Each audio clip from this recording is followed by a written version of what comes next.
How are we keeping? David O'Connor here from Doc Fitness, and I'm bringing you one today on gluten because over the last week I've gotten 3 questions kind of all related to the same thing, but the main one was, Dave, is gluten the devil for leaning up? So in other terms, like, is gluten the devil when you're toning up or when you're chasing down fat loss goals, and what does that mean?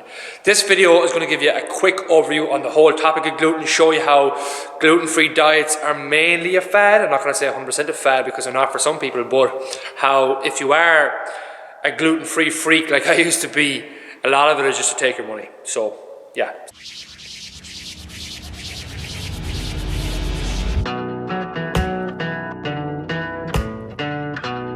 So how gluten works is that it's a protein found in wheat, right? And when you eat it, your body releases a protein called zonulin, which increases leaky gut, if you like, the intestinal permeability of your gut.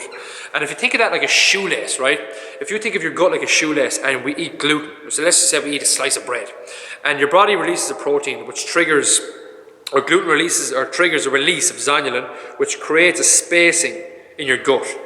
Think of it like the opening in your shoelaces. So gluten is able to get in there, right?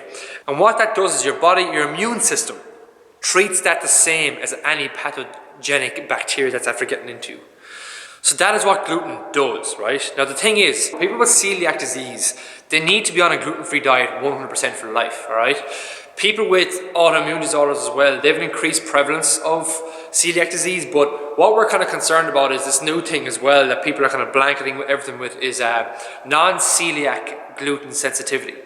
But the fact is, I'm not going to get too deep into the sciencey stuff here, but the fact is, it only accounts for like 0.5% or 6% of the population.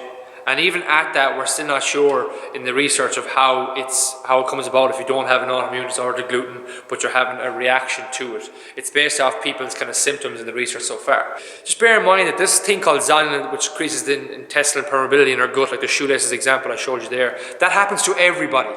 But the fact is, 95% of the population can deal with that. And this is where the whole gluten-free thing in markets and stuff, supermarkets and stuff like that is, because they want to take your money, because not everyone needs to be on a gluten-free diet. But look, without too much sciencey stuff, here's the solid takeaways from it. If you feel like shit eating lots of bread and stuff like that, try going with, say, even less gluten for a while. Because the fact of it is, you're just going to eat better food. You're going to eat higher quality food, more veg, more protein, real food in general, and you'll feel less crap. Let's take this to the whiteboard altogether to make it a bit easier. So, number 1, I just said there, aim to eat less if you do feel like crap after it, and just see how that goes for you. Again, you'll be getting in better nutrients to it. So number 1, aim to eat less. Number 2, if you've no reaction to eating gluten or bread, for example, stay doing what you're doing. Stay going. There's no point in changing that in there. Tip number 3, if you have big reactions to it, maybe it's something you need to get tested to see, are you celiac, or maybe you might be that percentage of the population that has this non-celiac gluten sensitivity. Or the last one, what's your return, what's your ROI basically on that piece of bread? And this is kind of the big point I want to get across, right? It is not the devil for toning up per se, or getting lean, dropping body fat, if you don't have a big reaction to it. Now, or sorry, you're not, we'll say you don't have a tolerance to it, you don't have any allergies, stuff like that towards gluten. You're okay with it. Nothing happens. What is your return on having a piece of loaf? And think of this in the bigger picture. If you want to get lean, toned up, fat loss, we need to be in a calorie deficit. So take a slice of bread, for example. The fiber in that piece of bread, the nutrients in that piece of bread, the overall calories in that piece of bread. Is it worth it having that as a lunch snack in a sandwich per se, rather than having sweet potatoes, which will be more nutrient dense and keep you fuller for longer, if that makes sense? So again, like, you need to look at the bigger picture with this. If you take 2 slices of bread, for example, it could be 200 calories compared to the same amount, or the same, let's say, volume of a sweet potato. The calories you weigh less down, more nutritious, and you'll be guaranteed to keep fuller for longer. So what's your ROI on having a piece of bread? That's the kind of main thing I get across with this. So hopefully that video was helpful. We don't need to be gluten-free, anti-ninjas or anything like that, or like I used to be.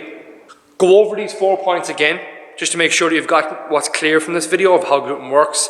But again, look, it's in the minority of the population where people actually have a reaction to it. I'm not saying it's impossible for you to have a reaction to it, but people seem to think that everybody has a reaction to gluten. Look at the bigger picture with things, see how things work for you. If you're okay with it, stay going. If not, find out maybe what's at the bigger picture. There's no harm taking it out every now and then to see how you react to certain foods in general, not just about gluten. If you like this video, guys, like it, share it, tag your friends that need to hear about gluten this, because I know I should have heard this a few years back. And yeah, chat to you soon.